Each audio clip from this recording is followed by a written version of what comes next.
Assalamualaikum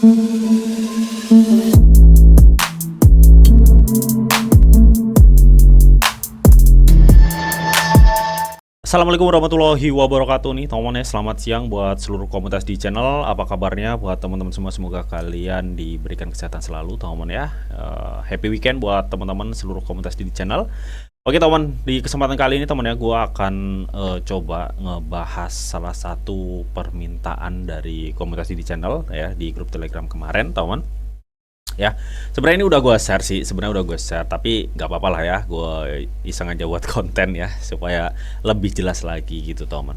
Oke, kali ini gue akan ngebahas antara PP dan POH ya, karena kalau kita lihat spesifikasinya memang POH itu mirip dengan si PP. Apakah POH nantinya the next PP? Coba nanti bakal kita cek bareng-bareng gitu teman. Oke, jadi sebelum kita lanjutkan teman-teman ya, buat teman-teman semua yang mungkin belum subscribe channel gua, silahkan subscribe dulu ya. Karena apa? Karena setiap harinya di sini gua akan share informasi seputar news cryptocurrency dan updateannya, teman-teman. Dan buat teman-teman juga yang mungkin belum gabung di grup Telegram gua, silahkan bergabung, teman-teman. Karena apa? Karena di sini juga setiap harinya gua akan share informasi seputar news cryptocurrency dan updateannya, teman-teman. Dan gua rasa kalian nggak bakal ketinggalan ya mengenai sentimen-sentimen dan updatean news crypto. Dan kalian juga bisa sharing kripto ke gua dan teman-teman yang ada di grup ini, dan semua itu gratis. Untuk link join gue sediain di kolom deskripsi teman. Oke, tunggu apa lagi? Gue tunggu kalian di grup Telegram gua. Jadi ini ada request ya dari Mas Baharudin ya, tolong bahas POH lagi bang, gimana marketnya, mungkinkah POH adalah the next PP katanya. Jadi Mas Baharudin ini komen di grup Telegram gua. Kali ini gua akan ngejawab dari pertanyaan dari Mas Baharudin ya. Nanti sekalian kita akan cek market POH ya, ini requestnya ya, sekalian cek market POH apakah memang benar ada potensi dia the next PP gitu teman ya. Oke. Jadi ini gue udah masuk ya di di CMC teman. Kalau kalian perhatiin memang saat ini POH sedang mengalami kenaikan gitu teman ya. Begitupun juga PP. Kemarin itu mengalami kenaikan yang cukup sangat lumayan untuk PP gitu teman ya. Dan di video live streaming gue kemarin yang ngebahas PP itu gue targetin di kepala 9 ya, tapi memang belum nyampe ya, baru nyampe di kepala 8, berapa gitu tadi terakhir gue lihat untuk PP gitu teman. Nah, pertanyaan dari Mas Baharudin kan, apakah POH itu the next PP? Jadi memang sekilas kalau kita perhatikan, si POH ini sangat mirip ya dengan PP, dimana entah POH entah PP itu sama-sama koin meme ya, koin meme yang benar-benar kalau menurut gue pribadi cukup desentral gitu teman. Dia juga ngeklaim bahwa dia hanyalah sebuah meme buat lelucon hiburan gitu ya, dan gak ada nilai intristik di dalamnya ya, sama-sama ngeklaim gitu. Nanti bakal kita cek bareng-bareng. Oke, sebelum kita cek di data coin market cap, kita akan coba pergi ke halaman websitenya POH. Jadi buat teman-teman semua yang mungkin belum tahu apa itu POH dan project dan detailnya, itu udah gue ulas semua di video gue yang review POH. Ini POH itu udah gue review beberapa bulan yang lalu, jauh harganya masih murah banget waktu itu. Ya teman, kalian bisa cek atau cross check lah ya di channel YouTube gua, teman. Oke, jadi kalau gue lihat di sini teman ya, POH ini kan memang dia cenderung meme ya, meme teman ya, yang supply-nya itu sama ya, supply-nya itu kurang lebih sama dengan supply PP, yaitu 420 kuadriliun, plusnya itu dikit gitu ya. Dan PP juga sama, memiliki supply yang sama gitu teman. Kita cek ya. Jadi untuk supply ya, ini ya, pasokan totalnya itu 420 kuadriliun, 690. Kalau PP ya, kita akan cek PP 420,689 ya. Selisih tipis ya. Kita bisa bilang kepalanya itu sama, 420 ya. Itu untuk supply, persamaan dari antara POH ya dan si PP gitu teman. Kalau kita lihat ya untuk POH ini juga dia termasuk meme dari jaringan Ethereum ya, atau ERC20. Apakah PP juga sama? Yes ya. PP kita ketahui selama ini memang dia adalah salah satu meme yang ada di jaringan ERC20 atau jaringan Ethereum Itu teman ya, sama ya teman ya, sama banget. Dan tadi suplainya sama. Dan kemarin tuh baru-baru ini ya, Po itu mengumumkan di grup Twitternya bahwa CoinMarketCap telah memverifikasi persediaan atau suplai yang beredar. Ya, di mana ini baru kemarin ya, baru beberapa hari ini verifikasi data CoinMarketCap di mana suplai yang beredar untuk POH itu udah 100% gitu teman. Ya, sebelumnya kan belum ada tanda verifikasi dari CoinMarketCap. Ya, ini baru beberapa hari ya, dan itu udah gue infoin juga di grup Telegram gua. Coba kita lihat di PP. Apakah PP sudah beredar semua? Yes ya. PP sudah beredar semua. Tapi duluan PP ya. PP udah dari dulu udah beredar semua untuk suplainya gitu teman. Oke, kita kembali ke POH lagi ya untuk compare aja ya, untuk compare aja teman. Oke, jadi di sini teman ya, untuk pembelian POH di suatu DEX itu no tax ya, atau tidak ada pajak ya. POH untukmu tidak ada pajak, tidak ada omong kosong, ekonomik sederhana membuat POH berkelanjutan dan mengalami deflasi untuk jangka panjang. POH adalah token tata kelola untuk seluruh POH universe teman. Ya, di sini untuk pembelian POH itu no tax ya, tidak ada pajak gitu teman ya. Dan tadi untuk suplainya udah gue iniin teman. Dan di sini untuk LP-nya itu 95% itu terkunci selamanya. 95% POH dikunci ke kumpulan likuiditas Uniswap saat peluncuran. Token LP dibakar teman ya. 95% itu dibakar LP-nya. Ya dikunci lah ya di Uniswap. Dan 5% itu dialokasikan ke bursa gitu teman. Ya, jadi buat listingan yang 5%-nya gitu ya. Oke, dan kalau kita cek PP, apakah PP juga memiliki hal yang sama? Nah, kalau kita lihat di sini ya, PP hadir untuk membuat meme coin lebih hebat katanya. Nah, nih. Diluncurkan secara sembunyi-sembunyi, dan POH tadi juga sama, diluncurkan secara sembunyi-sembunyi kalau kalian lihat ya. POH ini juga sama teman ya, diluncurkan secara sembunyi-sembunyi pra penjualan tanpa pajak juga gitu teman. Kalau PP juga sama, mengikuti membuat meme coin hebat, diluncurkan secara sembunyi-sembunyi tanpa pra penjualan, tanpa pajak, LP di burn ya, dan kontrak dibatalkan. Apakah POH juga sama bang untuk kontrak dibatalkan? Yes, kalian bisa lihat sendiri nih ya, peluncuran, kunci dibakar, dan kontrak dibatalkan ya, hasilnya sama ya, persis gitu teman ya untuk tokenomiknya ya, antara POH dan PP gitu teman. Nah, tapi di sini ada perbedaan yang cukup signifikan teman ya. Perbedaannya itu di mana? Dari segi komunitas gitu teman ya. Nah, oke teman ya. Kalau kita cek di Etherscan untuk si POH ya, ini untuk POH ya, suplainya sama ya, kontrak udah dibatalin sama ya. Diluncurkan diam-diam juga sama gitu teman. Ya. Meme desentral juga sama, dan ini kalau kalian lihat, ini yang bedanya cukup signifikan ya dari segi komunitas. Jadi kalau untuk POH itu 21.731 itu untuk POH. Tapi kalau untuk PP-nya udah 215.000 holder gitu teman. Ya, 21, 215 sama 21.000. Artinya beda sekitar 10 kali lipat ya untuk selisih antara suplai POH dan suplai PP gitu teman. Satu lagi yang membedakan yang cukup signifikan ya teman ya. Kalau kita lihat di CMC secara market cap ya, secara market cap, kalau si PP itu udah mencapai 3,5 B ya, atau 3,5 miliar US dollar secara market cap ya. Dan di sini kalau kita lihat untuk POH ya, secara market cap dia baru 10,5 ya. Artinya 10 juta US dollar. Ya, ini selisihnya jauh banget dari segi market cap gitu, teman. Dan perbedaannya lagi ada di terlisting ya di beberapa market check ya, teman. Jadi kalau POH, kalau kalian lihat di sini, kalau untuk POH ya, ini baru sedikit ya yang listing POH itu. Ya, pertukaran besar baru Get.io, HTX, mungkin Max ini gitu, teman.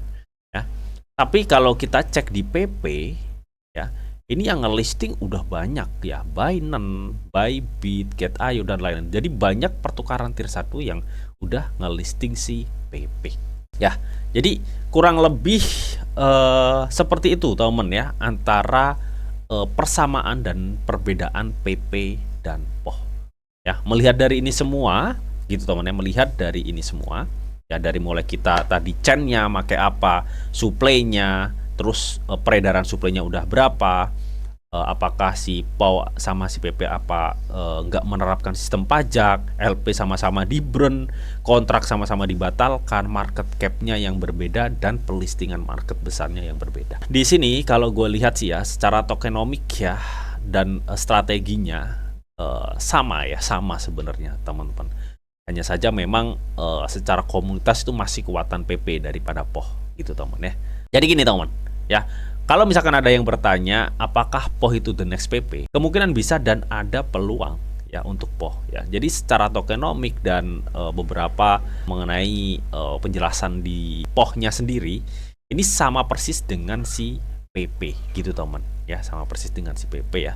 Tadi udah gue sebutin semua, dan kurang lebih seperti ini gitu teman-teman. Dan ini udah gue share ya, udah gue share di grup Telegram gue juga ya, di akun-akun media sosial gue juga udah gue share teman-teman.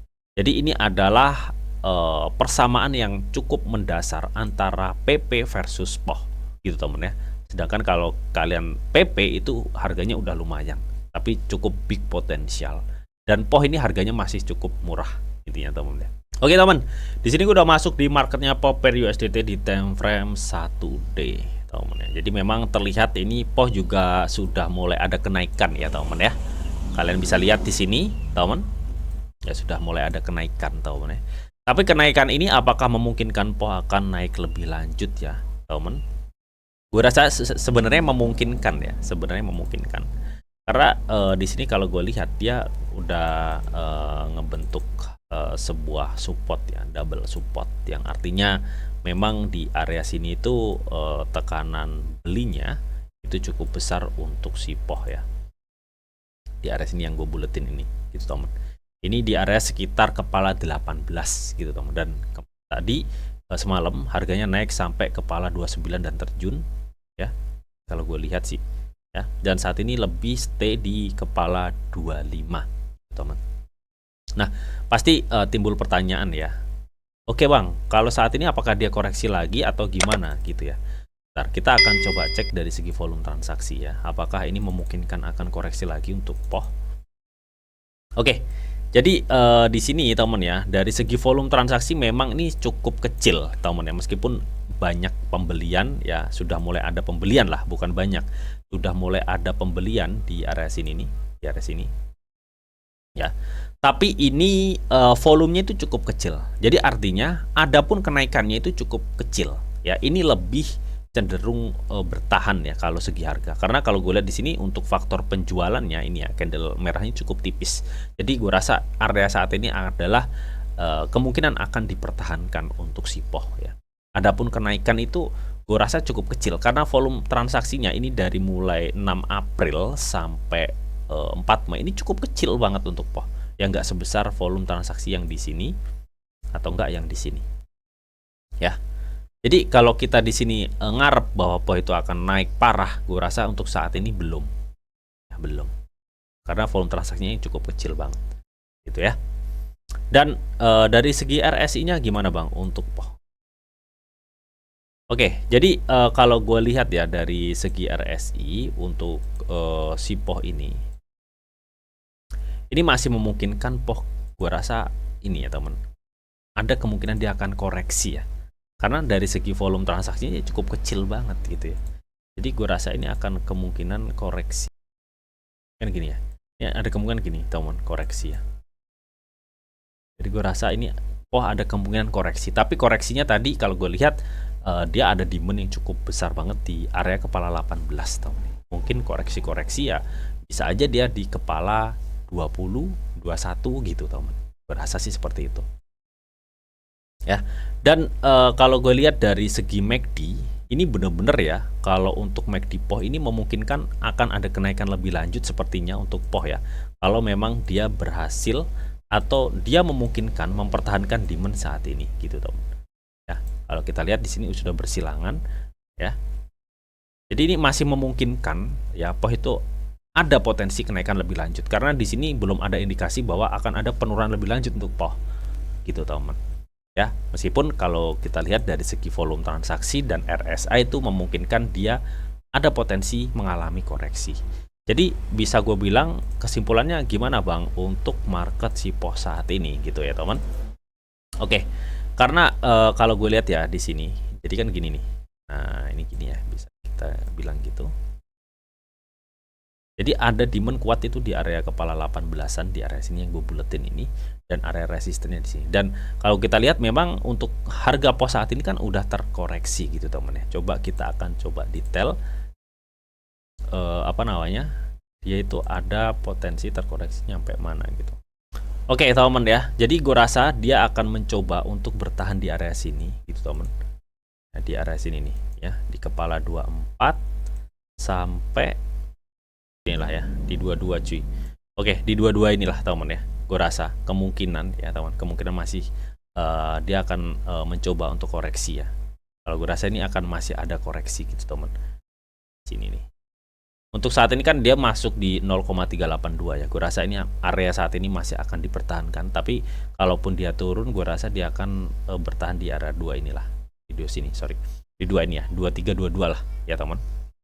Gue rasa dia akan mempertahankan area ini. Kalau misalkan dia masih pengen naik gitu, intinya seperti itu. Dan kalau gue lihat ya, di kotak kuning ini memang ada supply yang cukup besar gitu teman. Tapi kalau kita lihat dari segi MACD, ini memungkinkan masih bisa naik gitu teman ya. Jadi bisa naik atau enggak itu tergantung demand-nya nanti gitu teman ya. Tapi untuk saat ini memang kalau gue lihat untuk POH sendiri, itu di area sini ada big supply banget ya di area sini. Artinya kalau kita memang misalkan ingin POH itu naik, yang pertama yang harus dipenuhi POH itu adalah volume transaksinya yang condong ke demand gitu. Dan kalau gue lihat ya dari segi volume transaksi itu nggak memungkinkan untuk saat ini naik ya teman ya.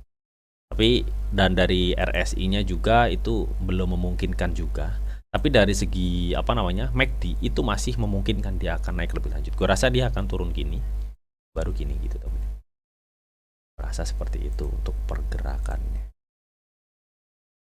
Jadi gue rasa akan seperti ini. Jadi artinya saat ini memungkinkan POH itu masih ada kecenderungan atau potensi koreksi ya.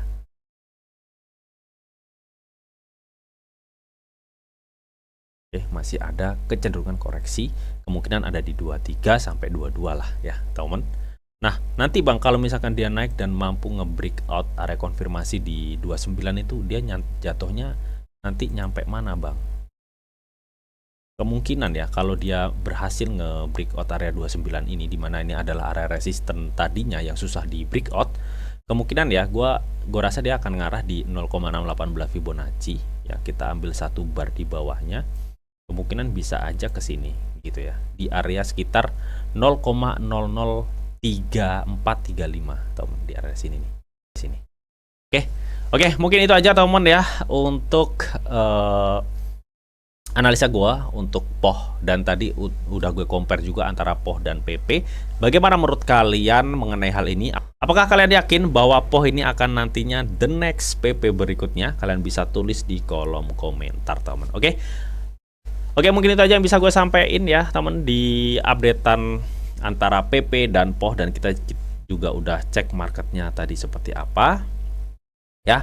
Dan seperti biasa teman ya, sebelum gua akhiri video ini, di sini ada disclaimer on bahwa untuk trading dan investasi di dunia cryptocurrency itu sifatnya sangat berbahaya atau sangat-sangat beresiko tinggi teman. Jadi bijaklah kalian di dalam mengelola atau memanajemen keuangan kalian. Semua keputusan yang kalian ambil adalah tanggung jawab kalian masing-masing. Di sini hanya memberikan informasi yang ditahu untuk kalian semua. Oke, mungkin itu aja yang bisa gue sampaikan di acara video ini. Semoga bisa bermanfaat. Jika kalian suka video ini, jangan lupa kalian klik like, share, komen, dan di subscribe teman, karena asli subscribe itu gratis, dan tentunya kalian akan mendapatkan update video terbaru dan info-info terbaru dari Didi Channel. Oke, sampai jumpa, bye-bye.